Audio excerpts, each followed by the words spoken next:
अस्सलामु अलैकुम रहमतुल्लाहि व बरकातुहू। शहराज गार्डनिंग आइडियल खुश आमदीद। वेलकम कहने जनाब तुहानू अपनी गार्डनिंग अपने काम ते नवी सुबह के आगाज नाल जनाब उम्मीद करने सारे दोस्त ठीक ठाक होंगे, सारे राजी खुशी होंगे। अज सज्जनों दोस्तों तो बेलियो अज असी जी गल करनी है, अज असी ये गल करनी है कि साड़ा पौधा जरा सर्दियों च लाने दे विच पत्ते पीले पै जाते हैं तो असी हो जाने परेशान तो सोचने यार ये पत्ते क्यों बड़े पीले पे ने तो क्यों पौधे के फुल रुके ने तो क्यों ये मामलात बने ने। ठीक है, वो दोस्तों कोई परेशानी लैन वाली जरूरत नहीं, कोई प्रॉब्लम लैन वाली जरूरत नहीं, किसी किस्म का मामला कोई एडी दौड़ भज करने की जरूरत नहीं। ज़रूरत ये है कि तुसी अपने लान दे विच, अपनी पार्क दे विच, अपनी पोट दे विच यानी कि गमले दे विच बास्केट दे विच जिहड़ा लाया होया पौधा है, पहले यह कन्फर्म करो बास्केट वाले पौधे के मुतलका पहले यह कन्फर्म करो कि आया कि वो पौधे के बास्केट या गमले च सराख है जो बहाल है तो पौधे के विच नमी जी किन्नी है। मौसम के हिसाब नाल नमी होना जरूरी है। इस तरह ना होए कि हुण जनाब मौसम साडा जिहड़ा ना वो गर्मी वालों जान दिया तो गमले या क्यारी या जमीन जी है वो गर्मी होंदिया होया खुश्की होए तो फिर वो पौधा पत्ते जिहड़े ने पीले करेगा, पत्ते जो साव करेगा, कमज़ोर होएगा तो खराब हो जाएगा। तो जे साडा मौसम सर्दी वालों जा रहा है, जिस तरह के हुण दसंबर चढ़ पिया, तकरीबन सारा दसंबर का महीना चढ़ पिया तो सर्दी की शिद्दत है तो जमीन जी है जिन्होंने एक दफ़ा पानी ला लीए वो तो 15-20 दिन खुश्की नहीं होंगी तो नमी ज़्यादा हो जाती है। तो जो नमी ज़्यादा हो जाती है तो फिर भी पौधा पत्ते पीले कर जाता है। तो वो क्यों करता पत्ता पीले, वो मतलब यही है जी मेरे तजर्बे मुशाहदे च है कि वो पौधे के थले जी है ना जड़ हीट नहीं मिलती, जमीन की वजह तो जमीन जब साड़ी ठंडी हो जाती है एकदम तो हीट नहीं मिलती तो पौधा अपने पत्ते पीले कर जाता है। बाज़ अगे भी एक वीडियो पाई है, बाज़ पौधे के मुतलका इस तरह होंगे कि जिस तरह के कुछ पौधे ऐसे होंगे ने कि सर्दी में बड़ा खुश आमदीद कहते हैं तो कुछ पौधे ऐसे होंगे ने जिमें अपना पुराना लिबास उतार के ते नया लिबास नवा लिबास बदलते हैं। ठीक है जी, तो वह पीले होंगे ने उन्होंने फितरत होंगी है। तो कुछ पौधे ऐसे होंगे ने कि जिन्होंने जनाब मन उन्होंने दोनों प्रोग्रामों कोई मसला नहीं होता। जिस तरह के पाम्स के पौधे में कोई प्रॉब्लम नहीं होती, उन्होंने रोग ही होंगे। ठीक है, पौधे की तबीयत नवीयत समझना जरूरी है, तबीयत नवीयत समझना जरूरी है। इस तरह ही असी एक अपने पौधे से चलने तो चल के तो तुहानू व्यू विखाने नाले नाम दसने तो जे तुहाडे कोलों पोस्ट गमले क्यारी च लगा होया तो मुतासर हो गया 12वें महीने हुण पुट के नहीं छुटना तो इलाज करने की कोई जरूरत नहीं करनी, मुख्तसर जिहा इलाज है तो वह इंशाअल्लाह तुहानू करन दी इजाज़त दसने। इन्हां गल्लां दे नाल नाल ही तुसीं इस तरह करो कि साडे चैनल नूं सबसक्राइब करो, बैल आइकॉन दे बटन दबाओ, दोस्तां नाल शेयर करने की कोशिश करियो तो कोशिश करांगे कि तुहानू अपने टुटे फुटे लफ्ज़ां दे नाल माड़ी चंगी ज़बान दे नाल पंजाबी ज़बान दे नाल तुहानू दस्सण दी कोशिश करिए कि जनाब इस पौधे नाल की मामलात करने चाहिए तो क्यों करने चाहिए तो किस तरह करने चाहिए। चलने हम साडे कोल ही पिया ते अपनी गार्डनिंग खड़े हैं, अपने काम से खड़े हैं। ठीक है जनाब, आ जी लो जी यह साडा प्लांट है। मैं ये एयर लेनिंग की सी जो मेरे पुराने जुड़े हुए दोस्त ने जिन्होंने वेखनी है ये पौधा। तो पहली गल तो यह है कि असी थोड़ा मैं बैठ जाना। देखो इस पौधे की मैं 2 वीडियो पा चुकिया, पहला पाई ये एयर लेयरिंग के मुतलका, ये एयर लेयरिंग के मुतलका साढ़ा कैमरामैन का तना ये पत्ते ये कोंपल ये शाखा विखाने की कोशिश करेंगे। ये फुल वाला पौधा है, यदा नाम चानना मोतिया है, लोग इनू चंबा भी प्यार नाल कह देंगे ने, लोग इनू फार्मी मोतिया भी प्यार नाल कह देंगे ने। सफ़ेद तो वाइट रंग के फुल लगते हैं तो खुशबू इसकी कोई नहीं होंगी, सजावटी पौधा है। जमीन च लगा होए तो फैलाव ज़्यादा हो जाता है तो जे गमले च लगा होए तो यदा फैलाव कम होंदा थोड़ा होंदा।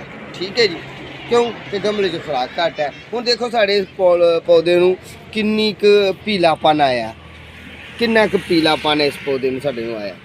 इनू पीलापन यदी फितरत है, सर्दी नूं खुश आमदीद नहीं कहता। सर्दी च एदियां ए कोंपलां रुक गईयां ने, ए सर्दी च एदियां कोंपलां रुक गईयां ने, नया पत्ता नहीं कढ़ रहा तो कोई परेशानी नहीं लैनी। ए वेखो इहदा फुल भी जाम हो गया, फुल लग के तो जाम ही हो गया तकरीबन। ये कलियां खिलनियां नहीं, ये नहीं खिलनियां क्यों कि मोतिये का फुल अगे भी एक वीडियो पाई है कि मोतिये की निस्बत नाल मिले जुले पौधे जिहड़े ने ना इन्हां ने फुल नहीं देने। ठीक है जी। यह हुण पत्ते झरन की गल जी है, पीलेपन की गल जी है, कमज़ोरी की गल जी है, ये दोस्तों तुसीं इस तरह करना है कि जिस तरह कि मेरा पौधे की यह मट्टी थोड़ी खुशक हुई है, थोड़ी खुशक है, एडी ज़्यादा नहीं खुशक है, खुशक हाँ जी थोड़ी खुशक है। इस पौधे नूं असीं थोड़ा जिहा पानी पावांगे, इन्ना ज़्यादा नहीं पानी पावांगे कि इन्ना ज़्यादा पानी पा दईए कि इहदी जड़ जिहड़ी नाजुक जड़ है वो गल जाए, तो जे गल जाए तो फिर भी इहदा पीलापन खत्म नहीं होएगा। तो जे इहनूं खुश्क ज़्यादा रखांगे तो फिर कमज़ोरी की वजह नाल फिर भी कमज़ोरी आएगी, यानी कि दरम्याना जिहा असीं पानी पावांगे। तो इहनूं कोशिश करांगे कि उस लोकेशन च रख दईए, जिहड़ी लोकेशन च जिहड़ी जगह च उस जगह च रखिए कि जिहड़ी जगह दे विच इस पौधे ने साडे ने दिन दा जिन्ना हिस्सा भी सूरज निकले, वाओ 1 घंटा निकले, वाओ 4 घंटे निकले, वाओ 15 मिनट निकले, यानी कि जदों सूरज निकले इनू थोड़ी बहुत सूरज की रोशनी पे। यह है चंबा, चाना मोतिया, चैना मोतिया, सफ़ेद वाइट फुल वाली वैरायटी। ये जे पत्ते तुहाडे झड़ते पे ने तो इनू पुट के सुटना नहीं, तो यदा कोई डॉक्टरी इलाज नहीं करना, तो ये किसी को परेशानी नहीं लैनी जी। ये वेखो जी साडा गर्मियों च बड़ा सोहना सी, तो हुण पता नहीं इनू केड़ा रोग लग गया। इनू रोग कोई नहीं लगा, इन्हें पुराना लिबास अपना उतारना है, नवा लिबास इन्हें पहनना है। जूं ही मौसम बहार आना है इन्हें नवियां कोंपलां कढ़नियां ने, नवी फोड़ फड़नी है, ये जवानी आ जानी है। इस टाइम थोड़ा मुतासर है, पुराने लिबास की तैयारी कर रहा है, तो पुराना लिबास इसदा पीला इन्हें करके लाना है हौली हौली।